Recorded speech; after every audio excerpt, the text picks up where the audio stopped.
So this guitar will do the Gretsch thing.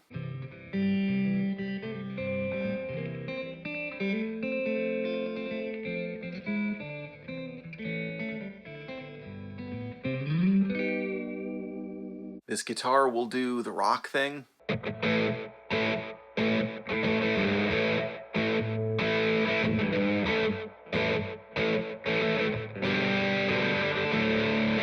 I'm honestly really impressed that Gretsch was able to pull this off.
Hey everyone, I'm Jack Fossett. Welcome to the channel and thank you for checking out this review of the new Gretsch Electromatic Pristine. This is a double cut center block, so it's a semi-hollow body guitar that's got dual P90s.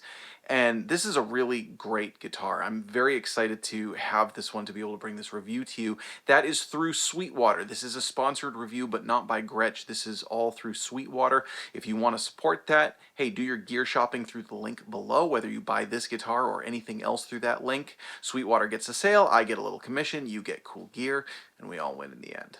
So, this is a brand new guitar from Gretsch, and for those of you who have followed me for a while, you actually might know that there were some Gretsch videos that were pretty significant in building my channel at a point when it was really starting to grow. I was doing a lot of videos with an Electromatic, both an Electromatic, the 5420 and the Jet, and got quite a bit of exposure through that because those models are sort of so beloved by so many people, and a great entryway into the Gretsch world, that Gretsch was putting out a high quality guitar at a pretty reasonable price for people who, you know, might not want to dive in at a more expensive model for something that's a little bit off the beaten path from your typical Gibson or Fender. A lot of people associate Gretsch with just rockabilly, and really they can do much more than that, but, you know, a lot of people don't want to shell out $2,000 to find out if they can do more than that. So it was really cool that Gretsch was putting out great guitars at a lower price point to sort of get people through that door to trying out these really cool guitars. Since then, they've expanded that line. They've also added in the Streamliner line. They've really been doing some cool stuff, and I've been very impressed across the board with pretty much everything that Gretsch has done. I have not played anything from Gretsch that I thought was subpar. even their lower end inexpensive models I think have been really cool. Now, this one I really wanted to try because many of the new Gretsches are coming out with P90s. This one is no exception, right? There are many Gretsch Jet models that are coming out with P90s as opposed to the black top Filtertrons that some of them have. And again, I think this is that push to open the door to further genres, right? Maybe to more of a rock genre, and kind of keep pushing that boundary, I guess, of who can play Gretsch and for what genre. What I really wanted to know was, does it maintain being a Gretsch? And this is where kind of like the angle of the video is coming from. What I'm really impressed that Gretsch was able to pull off on this guitar is that it still sounds like Gretsch. Now, okay, that might seem kind of silly because you're like, well, it is a Gretsch. Of course it's going to sound like a Gretsch. And it makes you stop and think about like, okay, what really makes up a guitar's tone? What makes up the character of a guitar? And it's never just one thing. It's always cumulative. You know, it's not just the pickups, it's not just the wood, it's not just the shape or the hardware or, you know, the electronics. It's an amalgamation of all of it. But when I looked at this guitar and, you know, some of the new guitars that Gretsch is coming out with, I kind of looked at them and I thought, okay, you know, it's really cool to see Gretsch doing these, and I'm sure they're high quality, but kind of like, again, are they still Gretsch? Are they still kind of staying true to who they are? And, you know, you look at a semi-hollow guitar with P90s, like, should this really be all that different than like an ES339 with P90s, like something that Epiphone put out, or you know, a higher end Gibson that has P90s and that sort of setup? I kind of thought, is this basically just going to sound like one of those guitars? And what's really cool is it still sounds like a Gretsch. It still kind of captures that Gretsch magic. Not just the voicing of the pickups. It's the whole thing. It's hard to put your finger on one thing. As far as the specs go, I am going to link to it below so you can look at the full specs. It's got a number of tone woods in it. It's got a U-shaped neck, Laurel fingerboard. They're called P90Es. One thing that I did notice that's kind of interesting is that the bridge pickup is set a little further away from the bridge than it might be on other models, which is going to diminish a little bit of that treble and make it a little less brash and a little bit pluckier and twangier. So that could be part of where this tone is coming from. Of course, it's also getting great Gretsch tone from the neck. And you have your Bigsby. Now, the Bigsby is, of course, not exclusive to Gretsch, but it's definitely a part of the sound for a lot of people who have listened to classic Gretsch players. I am really impressed. It's a great guitar, and Gretsch is putting out really good guitars in really reasonable price points. The only thing that I was not thrilled about with this guitar is that it does not come with a case. That's not really exclusive to Gretsch. You know, a lot of the big companies are not being as generous with cases or bags as they used to be. You know, guitars in a certain range that used to come with a hard case are either coming with a gig bag or nothing at all. This one didn't come with anything. And I don't really like seeing that direction, but again, it's not exclusive to Gretsch. I did want to bring it up. The other thing is the Bigsby. You know, Bigsby's also not specific to this guitar. They're a little hard to keep in tune. I'm laying on the Bigsby a bit in this video because, again, it's part of the classic Gretsch sound. So forgive me if you hear some little notes poking out that aren't exactly in tune. I did my best. I tuned it up a lot, and for the most part, it held its tune really well. I probably, in shooting this video, leaned on the Bigsby a bit more than I would in a typical gig.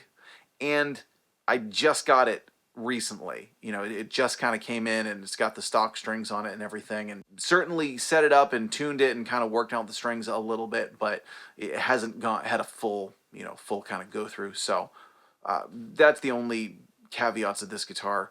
But I think you'll hear for yourself, just the tone is really, really good. It gets a bit more aggressive than your typical Filtertron, so it does push that envelope into more rock territory than a classic Gretsch might, but retains that Gretsch character. Now, to show that off, today I'm plugging into a Supro Amulet 12, and for the overdriven tones, I'm using a full tone OCD. So now what I'm going to do is give you a full tonal profile. We're going to play clean and overdriven on the neck, middle, and bridge settings. Please let us know what you think of this guitar. Is this one that's been on your radar? Do you have anything else from the Electromatic line, or do you have something from the Streamliner line? Or hey, are you a Gretsch player who plays plays really high-end guitars. Please let us know in the comments. Again, if you want to support me doing these affiliate videos, shop through that Sweetwater link below. Whether you get this guitar or anything else through that link, that helps Sweetwater and it helps me do more of these sort of affiliate videos. I'm Jack Fossett. Please remember to like, share, and subscribe, and I hope you enjoy the rest of the video.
Mm-hmm.